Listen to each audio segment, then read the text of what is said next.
Halo, nama saya Fahrana Bapiawai dari Program Studi Sains Formasi Geografi Kelas 1B Universitas Pendidikan Indonesia. Di sini saya akan menjelaskan tentang teori pembentukan alam semesta, bumi, dan planet-planet lainnya di tata surya.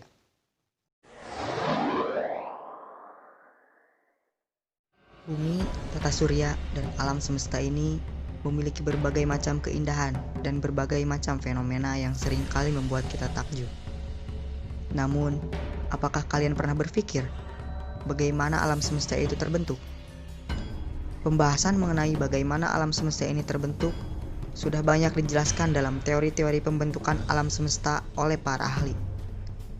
Ada beberapa teori pembentukan alam semesta yang telah banyak dikenal dan diakui.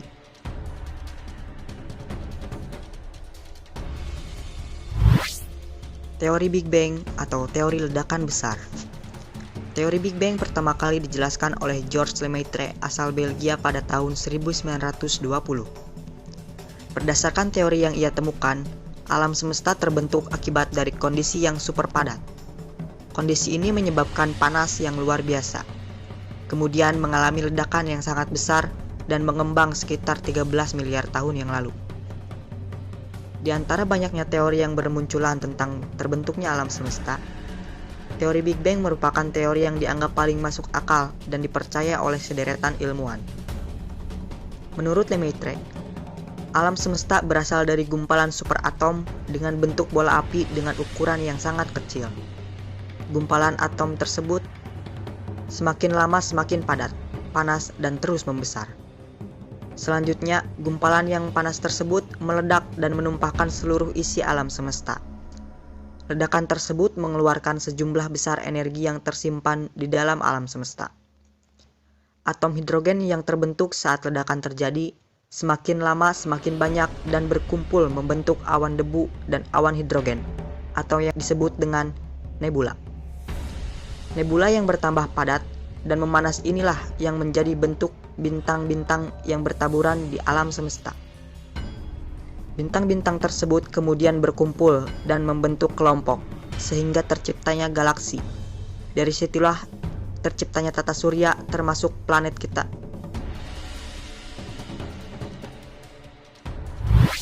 Teori bintang kembar.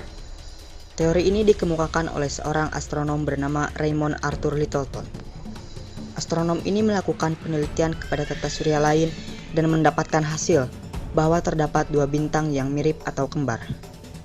Sehingga ia mengemukakan pendapatnya, jika alam semesta ini terbentuk dengan adanya ledakan bintang kembar. Proses tersebut berawal dari adanya matahari dan kembarannya. Kembaran dari matahari tersebut tidak stabil dan akhirnya terjadi ledakan-ledakan kecil. Hingga pada suatu saat, kembaran tersebut benar-benar mengalami ledakan yang besar dan menjadi serpihan debu dan bebatuan kecil. Selanjutnya, serpihan tersebut akhirnya terperangkap dengan adanya gravitasi dari matahari. Akan tetapi, tidak sampai tersedot masuk dalam matahari. Mereka hanya mengelilingi bintang raksasa tersebut. Mereka membentuk serta berkumpul dan juga memipih sehingga membentuk planet. Lalu serpihan-serpihan tersebut membentuk asteroid yang menjadi jalur pemisah antara planet dalam dan juga planet luar. Teori keadaan tetap. Teori keadaan tetap pertama kali dikemukakan oleh beberapa ahli astrofisika yaitu Hermann Bondi, Thomas Gold, dan Fred Hoyle yang berasal dari Universitas Cambridge di tahun 1948. Dalam teori ini menjelaskan bahwa alam semesta tidak memiliki awal dan tidak akan berakhir. Alam semesta yang ada pada saat ini akan terus dalam keadaan tetap, baik dahulu ataupun beberapa waktu ke depan. Berdasarkan teori keadaan tetap, dijelaskan bahwa materi-materi yang ada di alam semesta secara terus-menerus datang dalam bentuk atom hidrogen, hingga membentuk sebuah galaksi lama yang terus bergerak menjauhi kita dalam prosesnya. Teori keadaan tetap berdasarkan pada prinsip kosmologi sempurna, yang berisi bahwa alam semesta dimanapun dan kapanpun akan selalu sama. Terlebih, teori ini didukung oleh fakta bahwa sebuah galaksi baru memiliki jumlah yang hampir sama dengan galaksi lama. Dapat dikatakan pula, jika teori keadaan tetap ini menjelaskan alam semesta tersebut tidak terhingga ukurannya dan tidak terhingga pula usianya. Teori nebula. Teori nebula dikemukakan oleh dua ilmuwan, yaitu Immanuel Kant dan Pierre-Simon de Laplace. Oleh karena itu, teori ini sering disebut dengan Kant-Laplace. Kesimpulan dari teori nebula yang dikemukakan oleh kedua ilmuwan ini dapat menjelaskan proses pembentukan tata surya secara gamblang dan teori yang banyak diterima.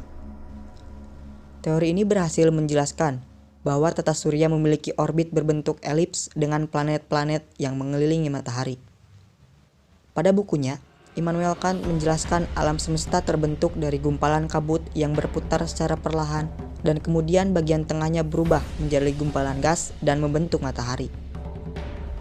Sedangkan kabut yang ada di sekitarnya membentuk planet, satelit, dan benda langit lainnya. Hipotesis lain yang hampir sama dikemukakan oleh Pierre-Simon de Laplace.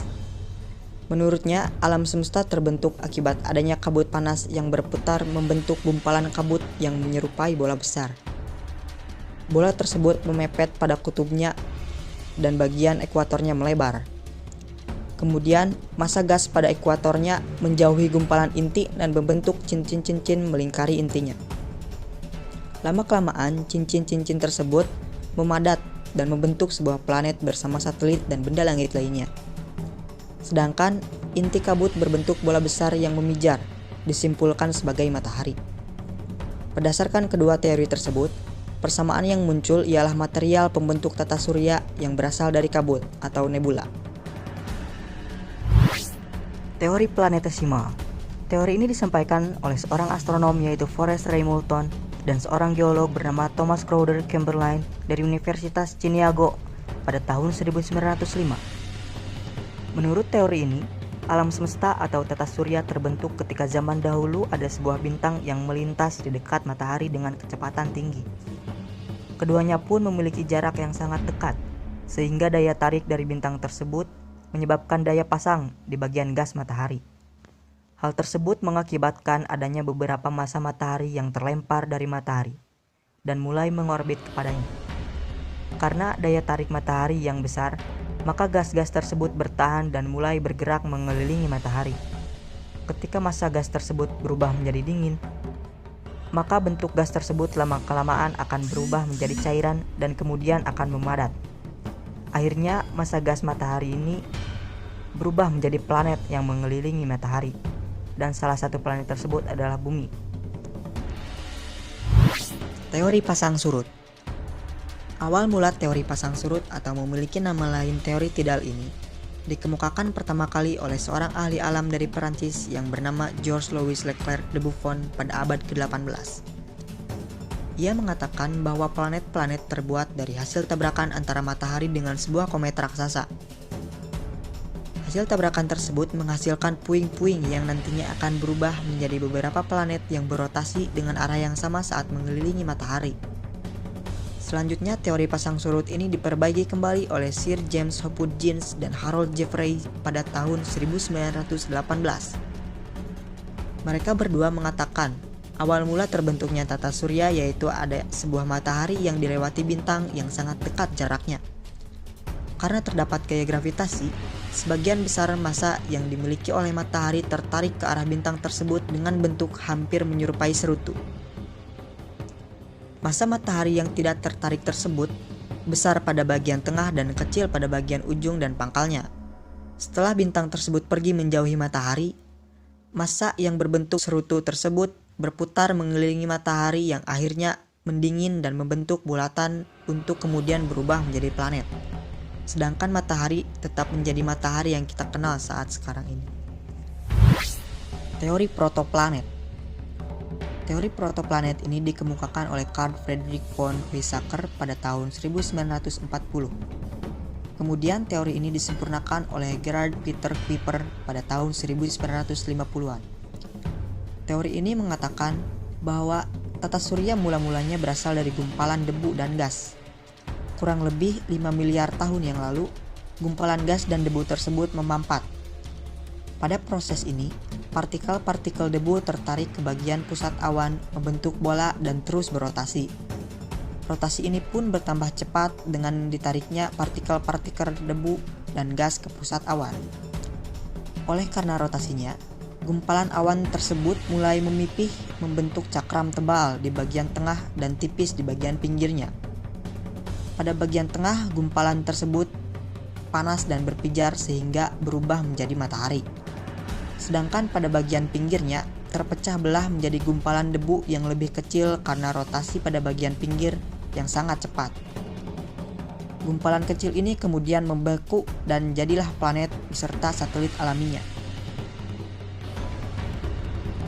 Itulah beberapa teori pembentukan alam semesta. Teori-teori ini memang tidak mutlak kebenarannya. Namun, teori ini dikemukakan oleh para ahli melalui usaha keras dengan berbagai penelitian, pengamatan, dan percobaan. Hingga akhirnya ditemukanlah teori pembentukan alam semesta dengan dasar yang logis.